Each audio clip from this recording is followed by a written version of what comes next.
Roman Reigns और Nakamura के बीच क्या दिखेगा? इस एपिसोड में नाकामुरा रोमन रेंस को क्या कहेंगे? ब्रॉक लेसनर के रिटर्न को लेकर अपडेट क्या दिखेगा? आरके ब्रो और उसोस के बीच क्या जिंदर महल न्यू इंटरकॉन्टिनेंटल चैंपियन होंगे? और क्या दिखने वाला है शार्लेट फ्लेयर और रोंडा राउजी के बीच? सबके बारे में बात करेंगे इस वीडियो में, जो कि काफ़ी कमाल की होने वाली है। हाय फ्रेंड्स, मेरा नाम है प्रियांशु, आप देख रहे हैं गेम ऑफ इनिंग्स। तो बढ़ते हैं वीडियो की तरफ और शुरू करते हैं वीडियो बेल बजा के। सबसे पहले शुरुआत करते हैं रिकोशे वर्सेस जिंदर महल के बीच होने वाले इंटरकॉन्टिनेंटल टाइटल मैच से। अब लास्ट वीक जिंदर महल ने बैक स्टेज एडम पियर्स से इस मैच की डिमांड करी थी और उनको ये मैच मिल भी गया।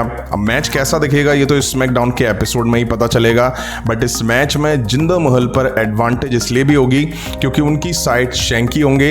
इतना ही नहीं, रिकोशे अपने कुछ मैचेस हारे भी हैं, जिस वजह से रूमर्स ऐसे इशारा कर रहे हैं कि जिंदर महल इस मैच में रिकोशे को हरा के न्यू इंटरकॉन्टिनेंटल चैंपियन बन सकते हैं।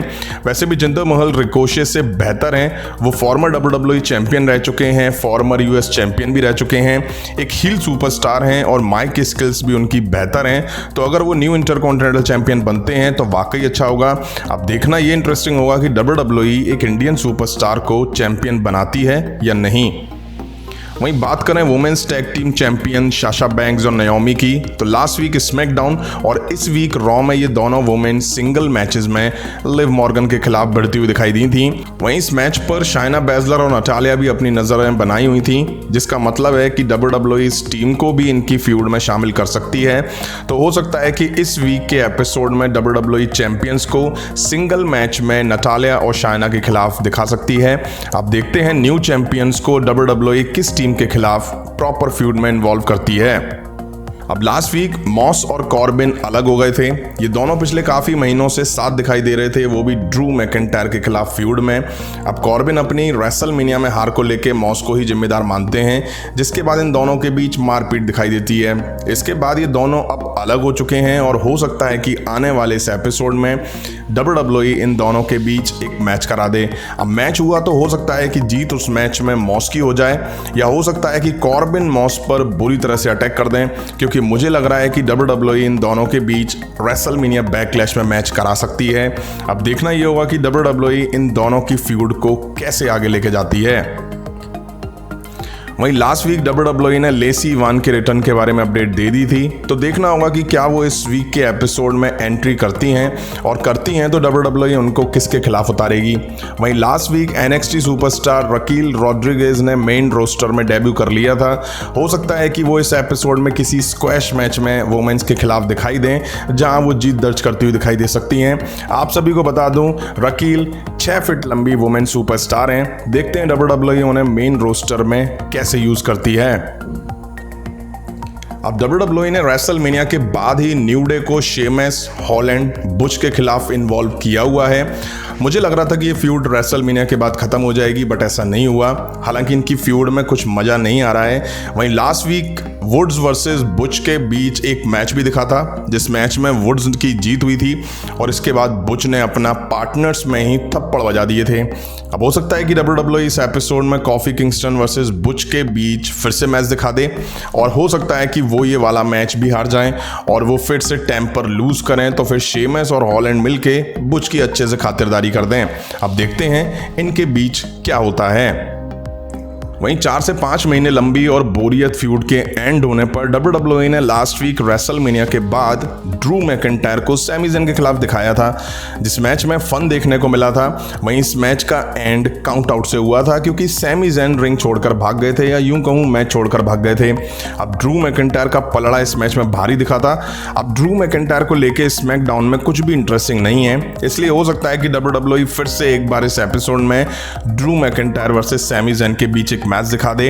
अब ऐसा कोई मैच होगा तो जीत वहां ड्रू मैकिंटायर की होगी। अब मेरा मानना है कि अगर WWE के पास ड्रू मैकिंटायर को लेके कोई प्लान्स नहीं है, तो अच्छा हो WWE उन्हें कुछ टाइम के लिए छुट्टी पे भेज दे। ऐसा इसलिए क्योंकि बेवजह उनको दिखा दिखा के WWE ड्रू मैकिंटायर को बोरियत बनाती चली जा रही है, जिससे फैंस का इंटरेस्ट उनमें खत्म होता जा रहा है। इससे बेहतर है कि ऐरे गहरे मैचेस में दिखाने से बढ़िया है कि उनको हॉलीडे पर भेज दिया जाए। जैसा कि लास्ट वीक रोंडा राउजी ने शार्लेट फ्लेयर के खिलाफ रेसलमेनिया में अपनी हार को लेके बातें कही थी, वहीं रोंडा राउजी ने शार्लेट फ्लेयर को रीमैच के लिए भी चैलेंज कर दिया था, बट शार्लेट फ्लेयर ने मना कर दिया था और ये कहा था कि लाइन में पीछे जाके खड़े हो। बट रोंडा राउजी ने ये कहा था कि ये मैच तो अब होके रहेगा। अब आने वाले इस एपिसोड में हो सकता है कि रोंडा राउजी शार्लेट फ्लेयर पर अटैक कर दें, जिसके बाद शार्लेट फ्लेयर उनके चैलेंज को मान लें। वैसे भी WWE में यही होता है, जब कोई चैंपियन चैलेंज नहीं मानता है तो अपोनेंट उस पर अटैक करके चैलेंज बनवा लेता है। यही वजह है कि इन दोनों वुमेन्स के बीच रीमैच रेसलमेनिया बैकलैश में दिखेगा और WWE अब उसी ओर बढ़ रही है।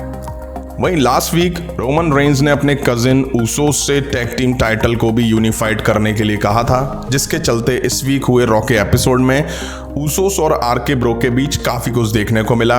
मेन इवेंट के एंड में ऊसोस ने रैंडी ऑर्टन में डबल सुपर किक भी लगाई थी, जिसके बाद ये साफ है कि WWE अब इन दोनों टीम के बीच ही title versus title unification match की फ्यूड आगे बढ़ा रही है। इसलिए आने वाले इस एपिसोड में चांसेस हैं कि RK Bro भी ऊसोस के खिलाफ स्मैकडाउन के एपिसोड में दिख सकते हैं। अब जब RK Bro यहाँ दिखेंगे तो हो सकता है कि वो आके ऊसोस पे जम के अटैक करें और उनको रिंग में ढेर करते हुए दिखाई दे जाएं। ऐसा होगा तो देखना ये इंटरेस्टिंग होगा कि रोमन रेंज का दखल इन दोनों टीम के बीच देखने को मिलता है या नहीं। अब लास्ट वीक रोमन रेंज के अगेंस्ट नाकामूरा ने कन्फ्रंट करा था। वो कुछ कहते उससे पहले ही ऊसोस ने नाकामूरा को रिंग में ढेर कर दिया था, जिससे ये साफ है कि नाकामूरा ही रोमन रेंज के नेक्स्ट चैलेंजर होने वाले हैं। अब खुद में पड़ी मार के बाद हो सकता है कि नाकामूरा इस एपिसोड में दिख के रोमन रेंज को डायरेक्ट टाइटल के लिए आके चैलेंज कर दें। वैसे भी आपको याद हो तो नाकामूरा के पार्टनर रिक बुग्स ऊसोस के खिलाफ ही मैच लड़ते हुए इंजर्ड हुए थे, तो शायद वो इस बात का बदला अब लेना चाहते हैं। अब नाकामूरा ही रोमन रेंज के चैलेंजर होंगे तो कुछ शॉकिंग नहीं होगा। रेसलमेनिया के बाद जो फैंस सोच रहे थे कि यूनिफाइड चैंपियन बनने के बाद रोमन रेंज का चैलेंजर कौन होगा, वैसे नाकामूरा रोमन रेंज के लिए काफ़ी सॉफ्ट टारगेट माने जा रहे हैं। अब देखते हैं इनके बीच फ्यूड कैसी दिखाई देती है। अगर फ्यूड बढ़ती है तो ये पक्का है कि रेसलमेनिया बैकलैश में रोमन रेंज वर्सेस नाकामूरा के बीच मैच दिखेगा। अब बात कर लेते हैं ब्रॉक लेसनर के रिटर्न के बारे में। आप में से काफ़ी लोग कमेंट करके पूछ रहे हैं कि भाई ब्रॉक लेसनर का फ्यूचर क्या है, ब्रॉक लेसनर कब दिखेंगे, क्यों नहीं दिख रहे हैं।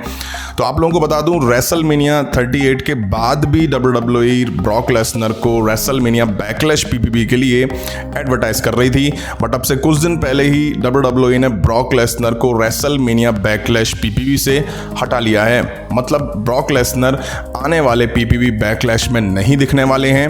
वहीं मैं भी ये सोच रहा था कि बैकलैश में ब्रॉक लेसनर क्यों दिखेंगे, दिखना भी नहीं चाहिए, क्योंकि उनके लिए कोई अपोनेंट नहीं है फ्यूड शुरू करने के लिए। रोमन रेंज नाकामूरा के साथ बिजी हैं, बॉबी लैशली ओमास के साथ बिजी हैं, और सबसे बड़ी बात यह है कि ब्रॉक लेसनर जैसे सुपरस्टार कभी भी टाइटल के बिना नहीं दिखाई देते हैं फ्यूड में, और यही सबसे बड़ा रीज़न है कि अब ब्रॉक लेसनर को WWE कुछ महीने के लिए दूर रखेगी। वहीं आप लोगों को यही बता दूं कि वो हेल इन अ सेल PPV मिस करने वाले हैं, जो कि हमें जून में दिखाई देगा। हाँ, ब्रॉक लेसनर को अब WWE money in the bank PPV के लिए एडवर्टाइज कर रही है, जो कि जुलाई में होने वाला है। अब सोचने वाली बात यह है कि ब्रॉक लेसनर को अगर WWE money in the bank pay per view के लिए एडवर्टाइज कर रही है, तो हो सकता है कि वो men's money in the bank ladder match में लड़ते हुए दिखाई दे जाएं, जो कि एक बहुत बड़ा पॉइंट है, क्योंकि अगर वो उस मैच में होते हैं तो उनके जीतने के चांसेस बन जाते हैं, और अगर जीतने के चांसेस बनते हैं तो क्या वो फिर से रोमन रेंज के खिलाफ अपना money in the bank cash in करेंगे, क्योंकि रोमन रेंज पर ही दोनों बड़े टाइटल हैं। तो ये है ब्रॉक लेसनर से जुड़ी अपडेट। आप भूल जाइए कि ब्रॉक लेसनर अब मनी इन द बैंक से पहले दिखाई देंगे। तो फ्रेंड, ये था आने वाले स्मैकडाउन के एपिसोड का preview video. I hope video आप सभी को पसंद आई होगी। तो लाइक करें, शेयर करें, और इस तरह की इंटरेस्टिंग अपडेट्स के लिए चैनल को सब्सक्राइब करें, बेल आइकन को प्रेस करें। मिलता हूं नेक्स्ट वीडियो में। Thank you.